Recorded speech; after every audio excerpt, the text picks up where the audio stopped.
Something astonishing came out of Russia some months ago. There was an offer on the part of the government to the peasants to give them land that they could cultivate on their own. Now, we've heard that a third of the country is privately owned by farmers, and that produces about 50% of the crop. We've known from this how important it is for a person to feel that he has his own thing to develop rather than a big group project owned amorphously by the people. And yet the astonishing thing happened was that none of the peasants, according to the report that I read, would accept that gift of land. Now, this could mean one of two things. One, the typical peasant skepticism that this is really a gift without strings attached. And the other could be that they have reached the point of being so habituated to being taken care of by the system that they don't want to face the possibility of having to stand on their own feet and take their own risks. In fact, with the falling of the Berlin Wall, with the opening up of the Eastern Bloc countries, we've seen a great deal of that attitude, a certain fear of free enterprise, a fear of doing things on their own without any guarantees that would protect them from failure. The thought that maybe mediocrity is better than total failure. This has been really an interesting period to live through because we find contrasted two basic opposites of philosophy. The one is the strong emphasis on freedom, individual freedom of conscience, of action, of being able to say what you want to say, and so on. There was a joke that came out of Russia. A Russian friend of ours was there a few months ago and came back and he said, well, the people are saying that now we have everything that you Americans have. He said, you have freedom, we have freedom. You have freedom of speech, we have freedom of speech. The only slight difference is that you have freedom after speech.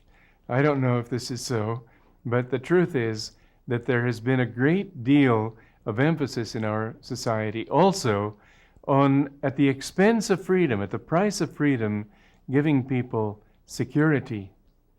Personally, I'm all for freedom, and I'd rather have freedom without security than security without freedom. But there are many people who have tried to insist that all you need to do is give people enough food to eat and a roof over their heads, shelter, clothing, and they'll be well off. My feeling is we are not just like animals. We are people with a certain dignity. We owe it to ourselves to walk our own road, to develop our own lives, to reach out toward our own destiny. And so I'm solidly in the camp of free enterprise. I was born in Romania, I grew up there, and I went back there a few years ago and I saw the dismal results of their so-called communist experiment. Nobody smiling, nobody happy, everybody bitter that we encountered, just really bitter about everything to the extent that they assumed calmly that if a thing came from the West, it would have to be good. If it came from the Eastern Bloc countries, the communist countries, per se it had to be bad. So we see that the system doesn't seem to be working for people all that well over there, in fact, very badly. But now I'd like to ask you another question. We talk a lot about freedom. First of all, I would like to ask, are we happy with what we have? And secondly, I'd like to ask, even more importantly, how free are we really? Is it really freedom to vote? Is it really freedom to say what you want to say when every time you open your mouth you have the chance to put your foot in it? Many times we can say just the thing that makes us worse off, not better. Is that freedom? Do we want the freedom to make mistakes? Sure. But do we want the freedom to deliberately go against all that is good for us? Well, we want the freedom to grow, yes, but we don't want to be told what to do. But we mustn't live in the delusion that doing something is freedom just because you're doing what you want to do. Because your very desires are a kind of bondage. You are bound so long as you think you have to have anything.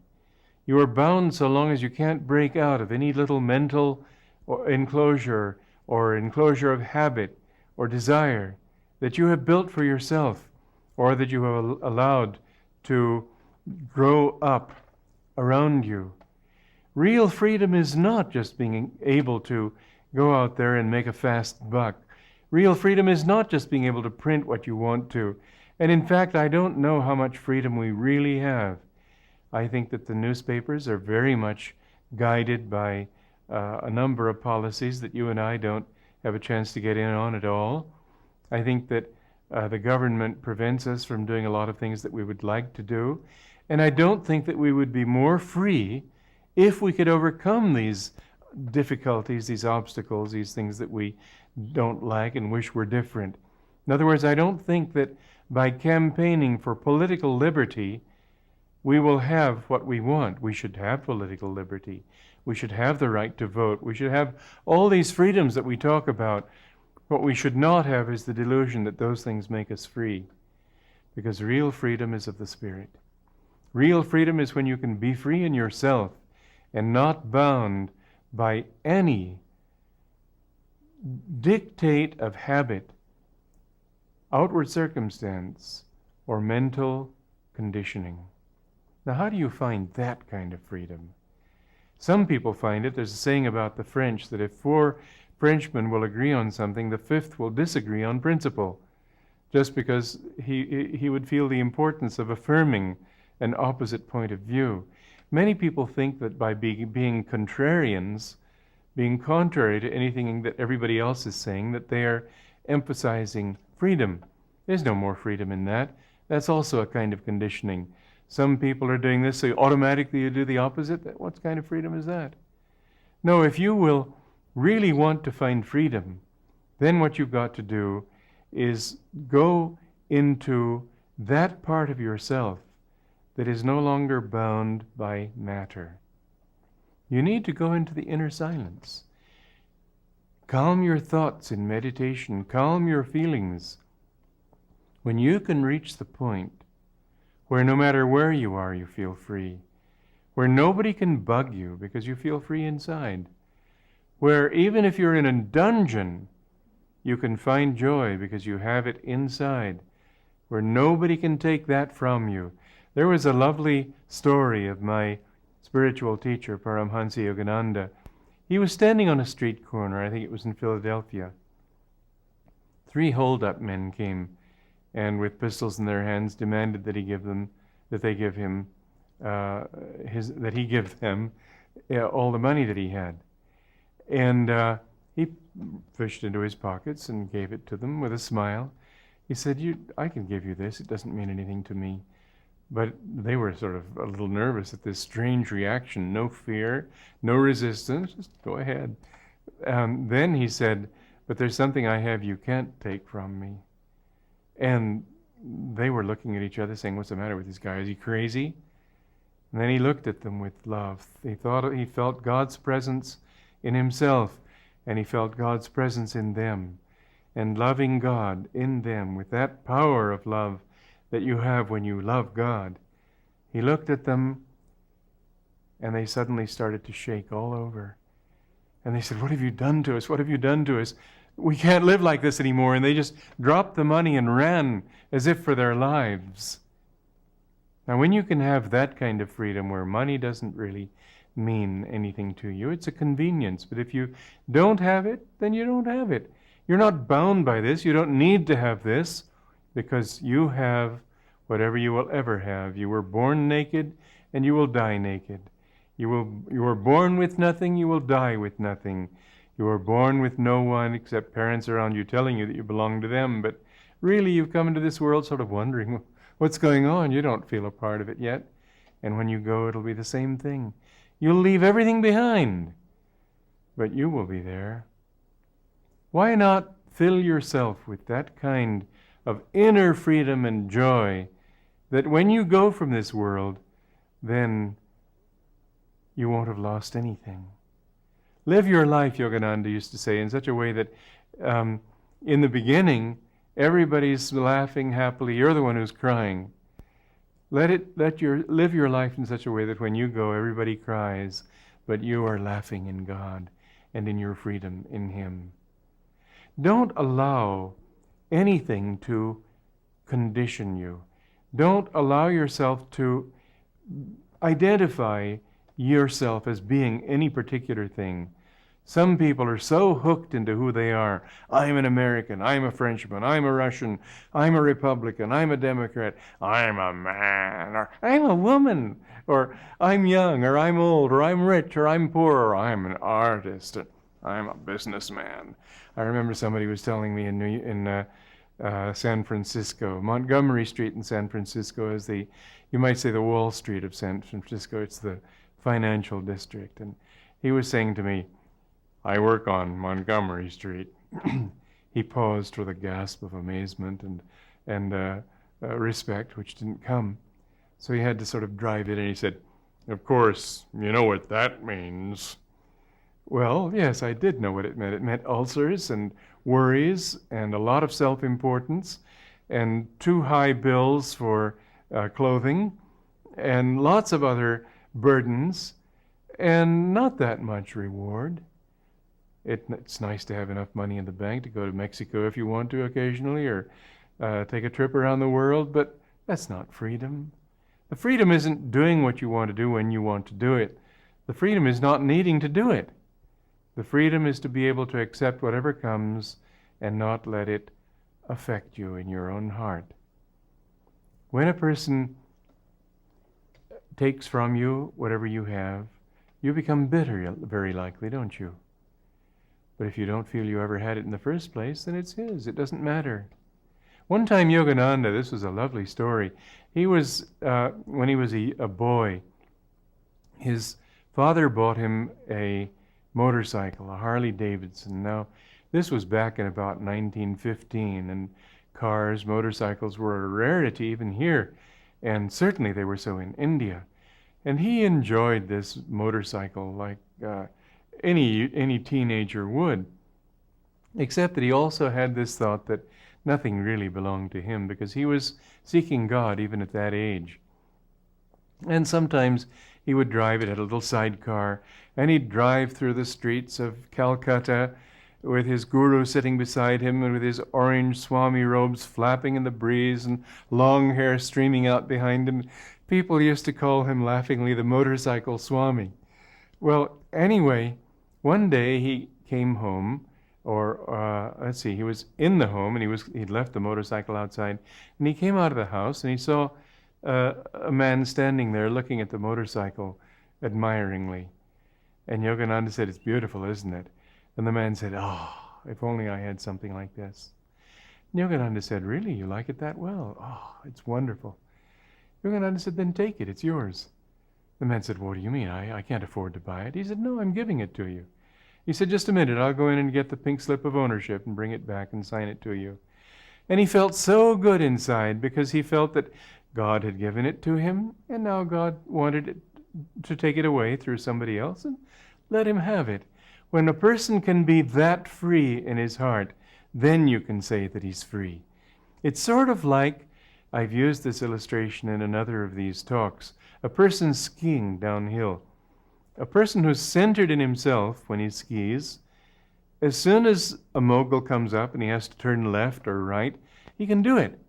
But a person who's committed, who's not centered in himself, who's out there sort of all legs, elbows, knees, and so on, the least little change of direction, he falls over.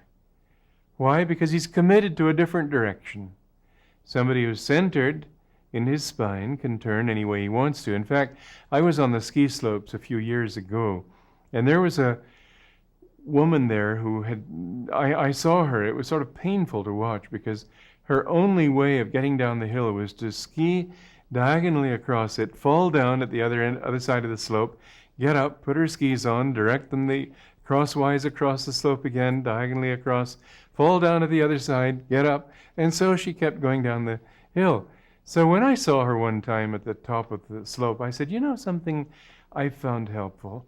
I found that I try to feel that I'm centered in my spine, and all my movements sort of go out from that center, but I never lose that sense of center. And I find that when I do that, I don't have to think in terms of making a turn by shifting my weight onto the downhill ski and moving my elbows out and swinging my hips or whatever it is that you're taught to do. I don't really have to think. I just keep myself centered, and I think I want to go left, and I find I'm going left. I feel right, I sort of lean right and go right. And this seemed like pretty simple advice, almost too simple. But, you know, I saw her a little bit later, and her eyes were just shining with excitement. And she said, you know, it works.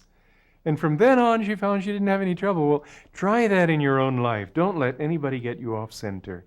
Don't let anybody pull you out of yourself.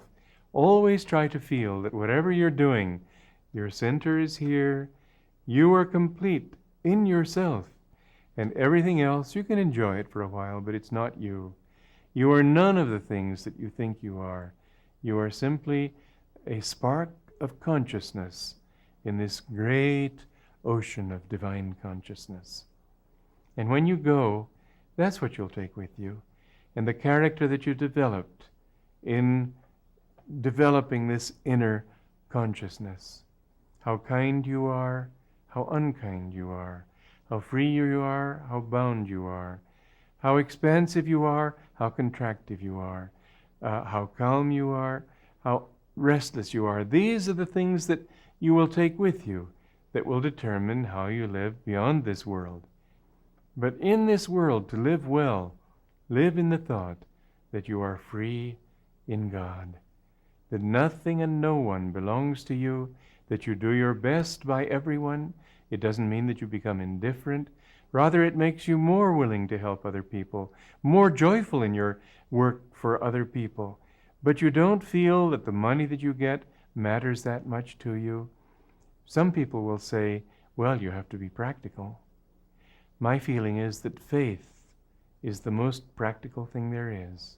When you live with faith in God, I can tell you, I just know it's so. I've experienced it in my life, in the lives of friends of mine who have done the same thing. I've seen it again and again and again. When you live with faith, faith that He knows what He's doing, He'll take care of you. Sometimes He tests you. Sometimes He'll make you think that the thing He's giving you is the worst thing, the last thing you'd ever want. But if you really have faith, you'll be amazed to see that it all turned out for the best. It may not be what you thought you wanted, but it's what it turned out that you really did want. So live free. Live in yourself. Live free in God. Live free in eternity. Realize that this life is temporary, but that you are eternal. And the few years of this earth life are like just a few seconds in the great eternity that's still to come, and in that endless reach of those endless reaches of time before you were born on earth. You are of old, O Son of Man, yea, of everlasting.